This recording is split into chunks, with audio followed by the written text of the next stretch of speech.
नमस्कार साथियों, education hub के ऑनलाइन प्लेटफॉर्म पर आपका हार्दिक स्वागत है।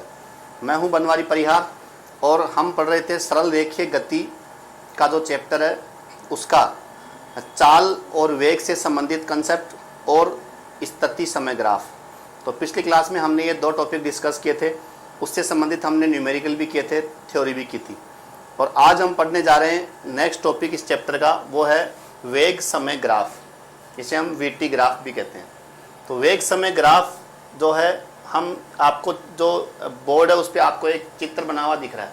ये जो ग्राफ है इससे संबंधित हम लगभग 5 क्वेश्चन करेंगे और उन 5 क्वेश्चंस में आपको जितने भी संभावित क्वेश्चन हैं वो आपको समझ में आ जाएंगे।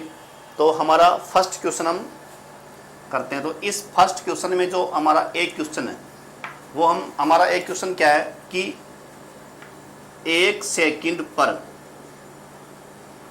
जो गतिमान वस्तु है उसका त्वरण ज्ञात करें। त्वरण ज्ञात करें, ये हमारा क्वेश्चन है कि 1 सेकंड पर वस्तु का त्वरण ज्ञात करना है। तो सबसे पहले हमको ये पता होना चाहिए कि त्वरण क्या होता है। तो त्वरण क्या होता है? किसी भी गतिमान वस्तु के वेग में परिवर्तन की दर को हम त्वरण कहते हैं। और त्वरण 2 प्रकार के होते हैं, एक होता है धनात्मक त्वरण और एक होता है ऋणात्मक त्वरण। तो जब किसी वस्तु के वेग में लगातार वृद्धि होती है तो उस स्थिति में वेग में परिवर्तन की दर को हम त्वरण कहते हैं। और जब किसी वस्तु के वेग में लगातार कमी होती है तो उस स्थिति में वेग में परिवर्तन की दर को हम मंदन कहते हैं, या उसे हम ऋणात्मक त्वरण भी कह सकते हैं। तो इससे हमको ये समझ में आना चाहिए कि त्वरण 2 प्रकार के होते हैं, एक होता है धनात्मक त्वरण, एक होता है ऋणात्मक त्वरण। तो ये तो इसकी परिभाषा थी और अब हम इसके अंदर ये क्वेश्चन सोल्व करते हैं। तो फर्स्ट क्वेश्चन क्या है? 1 सेकंड पर त्वरण ज्ञात करें, अर्थात हमें तात्क्षणिक त्वरण ज्ञात करना है। इस क्वेश्चन में हमको क्या ध्यान रखना चाहिए कि 0 सेकंड से 2 सेकंड तक, ग्राफ में स्पष्ट दिख रहा है कि 0 सेकंड से 2 सेकंड तक जो ग्राफ है वो कौन सा है? OA ग्राफ है, जो कि सरल रेखा है। तो यहां से हम क्या करेंगे कि ये जो ग्राफ है, वेग समय जो ग्राफ है उसका जो ढाल है हमें त्वरण को व्यक्त करेगा। तो त्वरण प्राप्त होगा हमें, वेग समय ग्राफ का जो ढाल है वो हमें त्वरण देता है। तो अब हम यहाँ से निकालते हैं। तो यहाँ से हम क्या निकालेंगे? tan theta. यहाँ पर थीटा क्या है? यहाँ पर ये जो हमारा ग्राफ है OA जो ग्राफ है, समय अक्ष के साथ में जो कोण बना रहा है वो हमारा थीटा है। तो हम यहाँ पर क्या निकाल रहे हैं? tan theta. tan थीटा क्या होगा यहाँ पर? Delta V by delta T. अब हम यहां से बात करें तो डेल्टा V क्या होगा हमारा कि जब A बिंदु पर जो वेग है वो होता है V2 और जो O बिंदु पे वेग आएगा उससे हम बोलेंगे V1 divided by delta T। तो ये क्या हुआ? वेग में परिवर्तन बटा समय। तो हमारा जो 2 सेकंड है वहां पर जो उस समय जो वेग आएगा वो आएगा 20। तो 20 माइनस 0 सेकंड पर वेग कितना है? 0 डिवाइडेड बाई समय का अंतराल कितना है? 2 माइनस 0। तो यहाँ से हमको क्या मिला? 10। तो 10 मीटर पर सेकंड स्क्वायर। ये मात्रक कहाँ से आया कि ऊपर क्या है? वेग में परिवर्तन है। तो यहाँ पर जो इसका अंश है उसके अंदर जो हमारा मात्रक मिलेगा मीटर पर सेकंड, और जो हमारा हर है उसमें मात्रक है हमारा सेकंड। तो यहाँ से हमें मिल रहा है मीटर पर सेकंड स्क्वायर। और ये हमें पता होना चाहिए कि त्वरण का जो मात्रक होता है मीटर पर सेकंड स्क्वायर होता है। तो यहाँ से हमें क्या निष्कर्ष निकला कि ये जो ढाल है ये त्वरण को व्यक्त करता है। तो हमारा क्वेश्चन क्या था? 1 सेकंड पर गतिमान जो वस्तु है उसका त्वरण क्या होगा? तो 1 सेकंड पर इसका त्वरण होगा 10 मीटर पर सेकंड स्क्वायर। तो यहां पर क्या हो रहा है कि 0 से 2 सेकंड तक वेग में लगातार वृद्धि हो रही है, तो इसलिए इसका जो त्वरण है हमें धनात्मक प्राप्त हुआ है और इसका उत्तर है 10 मीटर पर सेकंड स्क्वायर। तो यहां से जो सीखने वाली जो बात है क्या है कि वेग समय ग्राफ का ढाल त्वरण को व्यक्त करता है। ये चीज हमें थ्योरेटिकल क्वेश्चन भी इसका बनता है और कभी कभी क्वेश्चन भी आ सकता है। तो इस प्रकार से हमारा ये जो फर्स्ट क्वेश्चन है, ए जो क्वेश्चन है वो हमारा क्लियर हो गया। अब हम बात करेंगे दूसरे क्वेश्चन की। अब हमारा दूसरा क्वेश्चन है बी। तो बी क्या क्वेश्चन है कि मान लेते हैं कि t बराबर 2.5 सेकंड पर त्वरण ज्ञात करें। ये त्वरण ज्ञात करें, ये हमारा दूसरा क्वेश्चन है कि 2.5 सेकंड यहाँ है, 2 से 4 के बीच में आ गया यहाँ पर ये 2.5 सेकंड पर त्वरण ज्ञात करें। अब हमें यहाँ से क्या दिख रहा है, ग्राफ में स्पष्ट है कि 2 सेकंड से 4 सेकंड तक जो ग्राफ है वो क्या है, ए बी ग्राफ है। और ये जो ए बी ग्राफ है ये समय अक्ष के समांतर है, अर्थात एक समान वेग से जो वस्तु है या जो पिंड है या गाड़ी है ये क्या है, गतिमान है। तो अर्थात एक समान वेग से गतिमान है, तो यहाँ पर त्वरण हमें क्या प्राप्त होने वाला है, शून्य। फिर हम उसको और थोड़ा सा ढंग से समझते हैं कि त्वरण हम ज्ञात करें तो क्या होता है, delta we by delta T, या इसको हम ऐसे भी बोल सकते हैं टेन थीटा बराबर डेल्टा वी। अब हम यहाँ से बात करें तो डेल्टा वी, तो जब 4 सेकंड पर जब वेग की बात कर रहे हैं तो 20 मीटर पर सेकंड आ रहा है, और 2 सेकंड पर भी वेग की बात करेंगे तो 20 मीटर पर सेकंड आ रहा है। और यहाँ पर जो समय का अंतराल है 4 माइनस 2 कितने होते हैं, 2। तो ऊपर 20 में से 20 गया तो कितना हुआ, 0/2। तो हमारा उत्तर क्या आ रहा है, 0 मीटर पर सेकंड स्क्वायर। तो अर्थात हमें 2.5 सेकंड पर जो त्वरण प्राप्त हो रहा है वो कितना प्राप्त हो रहा है, 0।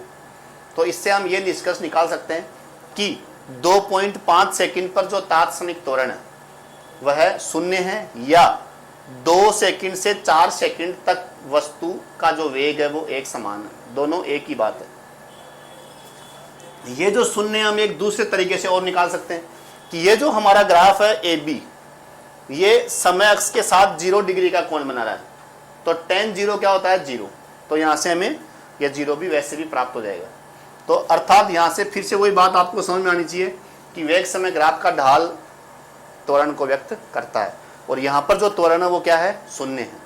और त्वरण, हमें ये ध्यान होना चाहिए कि त्वरण एक सदिश राशि है, और त्वरण का मान धनात्मक हो सकता है, ऋणात्मक हो सकता है, शून्य भी हो सकता है। तो हमारा जो इसके पहले एक क्वेश्चन था उसमें हमारा धनात्मक उत्तर आया था, अब हमारा जो बी क्वेश्चन है इसमें 0 उत्तर आ गया। मतलब हमारा जो थर्ड क्वेश्चन है, मतलब सी क्वेश्चन है, उसमें त्वरण का मान ऋणात्मक भी आएगा। तो इससे हमारा कंसेप्ट भी क्लियर होगा कि त्वरण का मान धनात्मक, ऋणात्मक और शून्य हो सकता है। तो अब हमारा सी क्वेश्चन है, तो सी क्वेश्चन की ओर हम आगे बढ़ते हैं। सी क्वेश्चन क्या है कि t बराबर 7 सेकंड पर त्वरण ज्ञात करें, ये हमारा सी क्वेश्चन है। तो 7 सेकंड यहां पर है। अब यहां पर हम इसका त्वरण ज्ञात करेंगे। तो त्वरण हम किसको बोल रहे हैं, tan थीटा को ही बोल रहे हैं, और इसको हम ऐसे भी बोल रहे हैं delta we by delta T, अर्थात त्वरण क्या होता है, वेग में परिवर्तन की दर होता है। अब हम यहां से बात करें तो हमारा जो ग्राफ कौन सा है, जब 7 सेकंड की बात करेंगे तो हमारा ग्राफ हो रहा है सी डी। ये जो ग्राफ है ये हमें प्राप्त हो रहा है, सी डी ग्राफ है। अब सी डी ग्राफ में क्या हो रहा है कि जब ग्राफ सी से स्टार्ट होकर डी पर रुक रहा है, तो इस ग्राफ के लिए जो V2 है वो क्या आएगा, यहां पर V2 है तो V2 आएगा 0। इसको हम ऐसे लिख सकते हैं V2 minus V1 divided by delta T. तो सी डी ग्राफ के लिए V2 है 0 और V1 क्या है, तो 30। तो ये यहाँ पर हम 30 लिख देंगे, डिवाइडेड बाई ये जो समय अंतराल है वो 2 सेकंड का है, तो यहाँ से हमें ये मिलेगा। तो ये कितना मिला हमें, -30 डिवाइडेड बाई 2, तो -15 मीटर पर सेकंड स्क्वायर। ये हमारा इसका आंसर है। यहाँ से क्या पता चल रहा हमें कि 7 सेकंड पर जो त्वरण है वो हमें ऋणात्मक प्राप्त हो रहा है। तो ऋणात्मक त्वरण का मतलब होता है कि जो गतिमान वस्तु है उसका वेग लगातार घट रहा है, अर्थात इसमें मंदन हो रहा है, जिसे हम ऋणात्मक त्वरण भी कहते हैं। और इंग्लिश में इसको रिटार्डेशन कह सकते हैं या डिसलरेशन कह सकते हैं। तो इसका मतलब ये -15 इसका उत्तर आएगा हमारा, ठीक है। तो यहाँ पर ये क्या हो रहा है, मंदन हो रहा है। यहाँ पर हमें एक चीज़ का और समझ में आना चाहिए कि ये ऋणात्मक चिन्ह एक दूसरे तरीके से और समझ सकते हैं कि जब हम यहाँ पर ग्राफ की बात कर रहे हैं तो ये जो थीटा है ये ग्रेटर देन 90 डिग्री है। तो जब थीटा ग्रेटर देन 90 होता है तो tan थीटा का मान नेगेटिव आता है, अर्थात थीटा दूसरे चतुर्थांश में है, इसलिए tan थीटा नेगेटिव होगा। तो इसलिए हमारा यहाँ पर इस प्रकार भी हम ऋणात्मक मान को समझ सकते हैं कि आखिर ऋणात्मक मान क्यों आया है। तो ये हमारा सी क्वेश्चन हो गया। तो ये हमें आपको पता होना चाहिए कि भाई ये यहाँ पर ऋणात्मक त्वरण हो चुका है। तो आपको यहाँ से इन ऊपर वाले हमने जो 3 क्वेश्चन डिस्कस किए हैं ए बी सी, इनमें आपको ये चीज़ पता होनी चाहिए कि धनात्मक त्वरण क्या होता है, ऋणात्मक त्वरण क्या होता है और शून्य त्वरण क्या होता है। तो त्वरण 3 प्रकार के होते हैं और तीनों प्रकार के त्वरण हमारे ए, बी और सी क्वेश्चन में आपके क्लियर हो चुके हैं। अब हम बात करेंगे क्वेश्चन नंबर डी। डी हमारा क्वेश्चन क्या है? अब त्वरण नहीं है क्वेश्चन, अब दूरी और विस्थापन से संबंधित होगा। तो डी क्वेश्चन क्या है हमारा कि t बराबर 0 सेकंड से t बराबर 8 सेकंड तक तय की गई दूरी और तथा विस्थापन ज्ञात करें। ये हमारा क्वेश्चन है। अब यहां पर आपको जो समझ में आने वाली बात क्या है कि वेग समय ग्राफ, ये जो हमारा जो ग्राफ है ये दिखने में एक है, जबकि ये छोटे छोटे कई ग्राफों का मिश्रण है। जैसे हम इस ग्राफ में बात करें तो 1, 2, 3, 4 और 5, इसमें 5 ग्राफ है और मिक्स होने के बाद एक बड़ा ग्राफ हमें मिल रहा है। तो इसमें जो लाइन आपको जो याद होनी चाहिए, जो कथन आपको याद होना चाहिए, हमारे एग्जाम में भी आता है कि वेग समय ग्राफ और समय अक्ष के मध्य घिरा हुआ क्षेत्रफल दूरी या विस्थापन को व्यक्त करता है। अब मैंने दूरी या विस्थापन क्यों बोला है? क्योंकि ये क्वेश्चन पे डिपेंड करेगा कि आप दूरी निकाल रहे हैं या विस्थापन निकाल रहे हैं, वो अभी क्वेश्चन में आपके क्लियर हो जाएगा। तो ये जो मैंने अभी लाइन बोली है, मतलब वेग समय ग्राफ में 2 चीजें आती है। वेग समय ग्राफ का ढाल त्वरण को व्यक्त करता है और वेग समय ग्राफ तथा समय अक्ष के मध्य घिरा हुआ क्षेत्रफल दूरी या विस्थापन को व्यक्त करता है। ये 2 लाइनें आपको पता होना चाहिए। इसके ऊपर न्यूमेरिकल क्वेश्चन भी आ सकते हैं, थ्योरेटिकल क्वेश्चन आता है, ग्राफ का क्वेश्चन भी आ सकता है, कैसे भी आ सकता है। अब हम बात करते हैं। अब इसके अंदर मैंने अभी क्या बोला आपको कि दूरी या विस्थापन ज्ञात करना है, लेकिन हमारा क्वेश्चन क्या है पहले ये आपको ध्यान रखना है। 0 सेकंड से 8 सेकंड, तो 0 सेकंड से 8 सेकंड तक जितने भी ग्राफ है, ग्राफ कितने? एक तो OA, AB, BC और CD, छोटे छोटे 4 ग्राफ है। तो O से लेके D तक जितना भी वेग है वस्तु का, वो सब के सब वेग क्या है? धनात्मक है। अर्थात वस्तु सरल रेखा में आगे की ओर चल रही है, इसका मतलब वेग धनात्मक है। तो अब हम यहां पर बात क्या कर रहे हैं कि 8 सेकंड पर जब हम देखते हैं तो इसका वेग कितना आ रहा है? 0। अर्थात एक क्षण के लिए वस्तु क्या होती है? रुक जाती है। तो एक ही सरल रेखा में गाड़ी चल रही है 0 से 8 सेकंड तक, इसका मतलब दूरी और विस्थापन समान होंगे। ये मैंने आपको पिछले वाली क्लास में बता दिया था कि यदि कोई वस्तु सरल रेखा में गति करती है और यदि एक बिंदु से शुरू होकर लगातार वो जाती है, तो सरल रेखा में गति करते समय उसके द्वारा तय की गई दूरी और विस्थापन सदैव समान होते हैं। इसका मैंने थ्योरेटिकल क्वेश्चन भी करवा दिया था और मैंने छोटा सा एक न्यूमेरिकल भी करवाया था। तो वही चीज़ यहाँ भी आपको ध्यान रखनी है ग्राफ में कि 0 से 8 सेकंड तक जो ग्राफ है उसमें जो वेग है धनात्मक है, इसलिए एक ही दिशा में जा रही है। अतः 0 से 8 सेकंड तक जो दूरी है और विस्थापन है, दोनों का मान सेम आने वाला है। तो इसका मतलब हमें यहां से क्या निकालना है कि दूरी बराबर विस्थापन। अब बराबर यहां पर हम बात करें कि 8 सेकंड की, अर्थात 4 क्षेत्रफलों को हमें ऐड करना है। क्षेत्रफल नंबर 1 जो कि त्रिभुज है, और हम यहां पर निकाल चुके हैं। यहां से आप देख सकते हैं कि जो क्षेत्रफल नंबर 1 है जो कि एक त्रिभुज है, उसका क्षेत्रफल यहां पर मैंने लिख दिया है कि क्षेत्रफल क्या है? त्रिभुज होने की वजह से 1/2 इंटू आधार 2 है और ऊंचाई 20 है। तो वहां से हम सोल्व करेंगे तो क्षेत्रफल नंबर 1 है वो कितना आएगा? 20, अर्थात 20 मीटर आएगा। तो हम इसको यहां पर लिख सकते हैं 20 मीटर। क्षेत्रफल नंबर 2 एक बार निकालते हैं तो ये क्या है? आयत है। तो ये यहां पर लंबाई है, 4 में से 2 गया तो 2, और ऊंचाई 20, तो कितने हो गए? 40। तो 40 मीटर एरिया नंबर 2 आ जाएगा। फिर एरिया नंबर 3, क्योंकि हमें इस क्वेश्चन में जो क्षेत्रफल है वो काम आएगा हमारे। तो क्षेत्रफल नंबर 3 क्या है? समलंब चतुर्भुज है, जिसे हम क्या कहते हैं? ट्रेपीजियम इंग्लिश में। तो समलंब चतुर्भुज का ये क्षेत्रफल 3 नंबर पे मैंने निकाला हुआ है। समलंब चतुर्भुज का क्षेत्रफल क्या होता है कि 1/2 इंटू ब्रैकेट में समांतर भुजाओं का योग इंटू परपेंडिकुलर डिस्टेंस। अब हमारे इस चित्र में देखें तो ये जो लाइन है इसकी ऊंचाई कितनी है? 20। तो 20 और इसकी ऊंचाई है 30। तो ये दोनों रेखाएं समांतर है, इसलिए समांतर भुजाओं का योग और इनके बीच की दूरी 6 में से 2 गया तो 2। तो यहाँ से 2 से 2 कैंसिल आउट होगा, तो ये 50 मीटर आपको प्राप्त हो जाएगा। तो 3 नंबर का जो क्षेत्रफल है कितना मिला आपको, 50 मीटर। अब हम बात कर रहे हैं 4 नंबर क्षेत्रफल की। 4 नंबर क्षेत्रफल फिर से क्या है, एक त्रिभुज है। तो त्रिभुज का क्षेत्रफल हम लगाएंगे 1/2 इंटू आधार। तो आधार 8 में से 6 गया तो 2 इंटू ऊंचाई कितना है 30, तो ये 30 है यहाँ। 2 से 2 कैंसिल, तो 30 मीटर आ जाएगा। अब हम क्षेत्रफल नंबर बता रहे हैं 5। तो क्षेत्रफल नंबर 5 फिर से क्या है, एक त्रिभुज है। तो त्रिभुज क्या है, 1/2 इंटू आधार क्या है 10 में से 8 गया तो 2 इंटू ऊंचाई कितनी है 10। ये यहाँ पर -10 है, लेकिन वो भी बाद में और समझ में आएगा माइनस का क्या मतलब है यहाँ। तो ये 10 हो गया, 10 से मतलब यहाँ पर 2 से 2 कैंसिल करेंगे, 10 मीटर उत्तर आ जाएगा इसमें।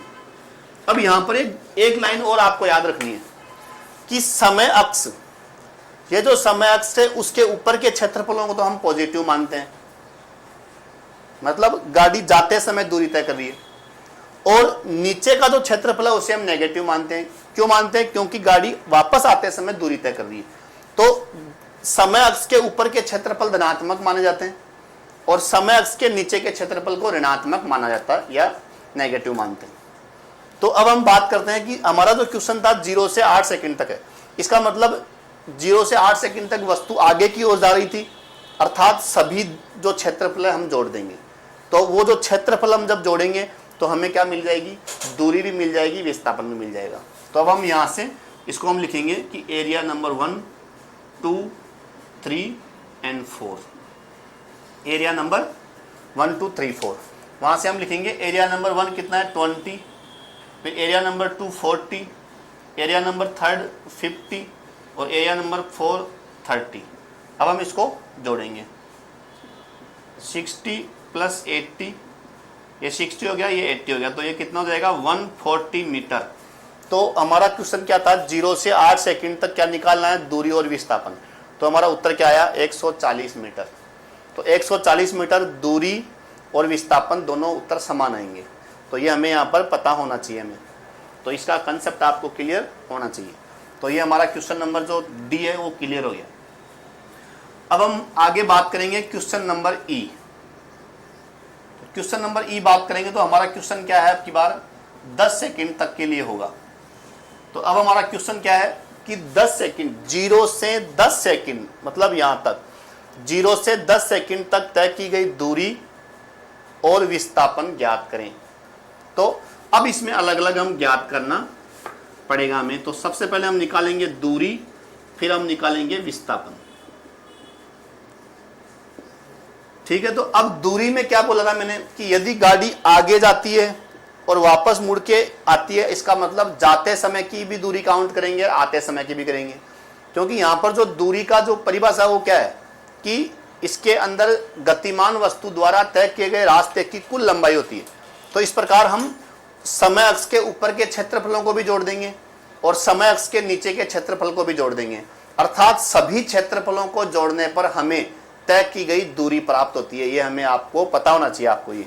तो अब हम यहां से निकालते हैं कि 0 से 10 सेकंड तक की जो दूरी हम निकाल रहे हैं, तो उसकी जो दूरी निकालेंगे तो यहां पर हमें क्या मिलेगा कि एरिया नंबर 1, एरिया नंबर 2, 3, 4 + 5। तो सभी जो क्षेत्रफल है वो हम क्या करेंगे, जोड़ देंगे। तो हम जोड़ते हैं। तो 1 से 4 तक हमने जब पिछले बार जोड़ा था तब आया था 140 प्लस अब एरिया नंबर 5 एक्स्ट्रा में जोड़ना है। तो एरिया नंबर 5 कितना है 10, तो 10 ये हो गया, तो हमारा उत्तर कितना हो गया 150 मीटर। तो हमें 0 से 10 सेकंड तक तय की गई दूरी कितनी प्राप्त हो रही है 150।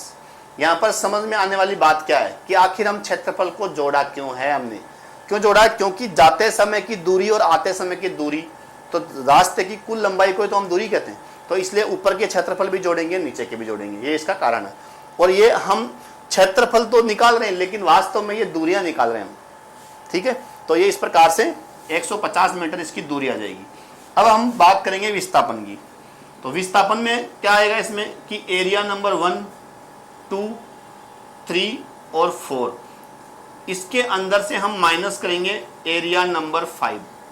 ये हमारा कंसेप्ट है इसमें कि जाते समय की जो दूरी है उसमें से आते समय की दूरी माइनस करेंगे तो प्रारंभिक और अंतिम बिंदु के बीच की निकटतम दूरी आ जाएगी, और जिसे हम क्या बोलते हैं विस्थापन। तो इसलिए ऊपर वाले क्षेत्रफलों में से नीचे वाला क्षेत्रफल घटा देते हैं, जिससे हमें विस्थापन प्राप्त होता है। ये इसका लॉजिक है। तो अब 1 से लेके 4 तक की जो क्षेत्रफल है वो हमारा कितना है 140, और 5 नंबर जो क्षेत्रफल है उसका उत्तर कितना है 10। तो 140 में से 10 गया तो कितना बच गया 130। तो 130 मीटर क्या आ गया, इसका विस्थापन आ गया। तो ये हमें ये भी आप दिख रहा है यहाँ पर कि भाई दूरी का मान ज्यादा है विस्थापन का, में बात बिल्कुल सही है कि दूरी ज्यादा भी हो सकती है विस्थापन से, और इस वाली स्थिति में ये ज्यादा हो रही है। ठीक है। कभी कभी इसके अंदर ऐसे भी क्वेश्चन आ जाता है कि जो ये दूरी है और विस्थापन है उसका अनुपात ज्ञात करें। तो अर्थात जब आप दूरी निकालना जानते हो और आप विस्थापन निकालना जानते हो तो अंतर, उसका जो अनुपात या अंतर आप कुछ भी निकाल सकते हैं। तो आपको बेसिक जो कंसेप्ट है वो पता होना चाहिए। तो इन लास्ट के जो 2 हमने क्वेश्चन किए हैं डी और ई, इसमें हमें समझ में जो आने वाली जो बात क्या है कि वेग समय ग्राफ और समय अक्ष के मध्य घिरा हुआ क्षेत्रफल दूरी या विस्थापन को व्यक्त करता है, और समय अक्ष के ऊपर के क्षेत्रफल धनात्मक क्षेत्रफल को व्यक्त करते हैं और नीचे का क्षेत्रफल ऋणात्मक माना जाता है। और दूरी निकालते समय हमें सभी क्षेत्रफलों को जोड़ देते हैं, और विस्थापन निकालते समय ऊपर के क्षेत्रफलों को जोड़कर नीचे वाले क्षेत्रफलों को माइनस कर देते हैं। तो ये सिद्धांत आपको समझ में आया होगा। ठीक है। तो यहाँ तक हमारे क्वेश्चन हो गए 5 क्वेश्चन, मतलब फर्स्ट क्वेश्चन में हमने 5 क्वेश्चन कर लिए हैं। अब यहाँ पर हम 1-2 चीजें और करेंगे। ठीक है। तो 1-2 चीजें हम और करेंगे। इसके अंदर क्या है, मतलब हम क्या कर रहे हैं अभी हम क्या कर रहे हैं कि इस ग्राफ में जितने भी संभावित क्वेश्चन है वो हम कर रहे हैं।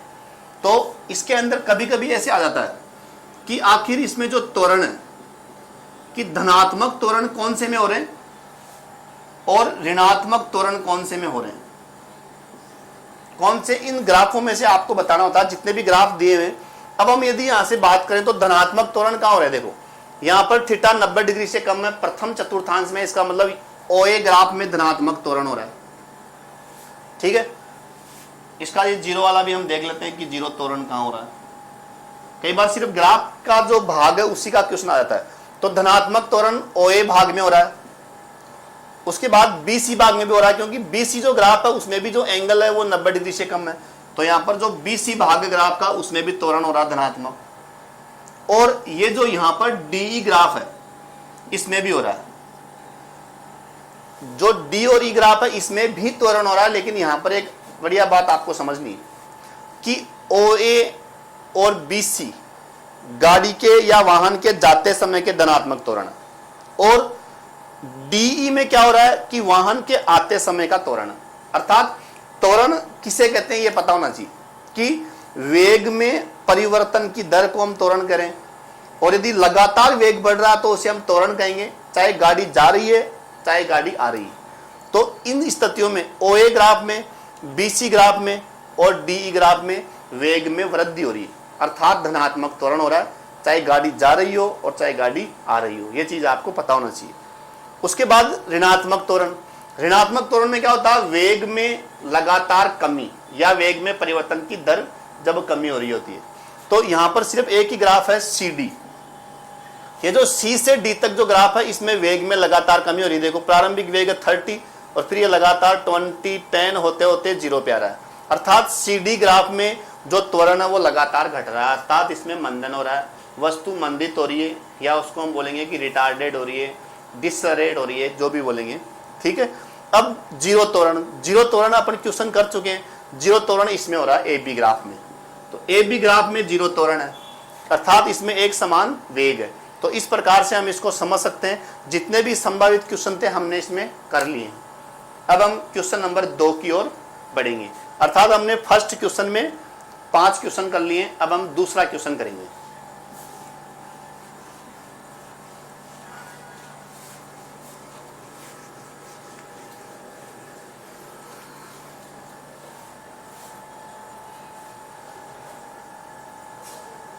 तो ये हमारा क्वेश्चन नंबर दूसरा। क्वेश्चन नंबर दूसरे का देखो हम ग्राफ बनाते हैं।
ठीक है, ये हमारा ग्राफ है।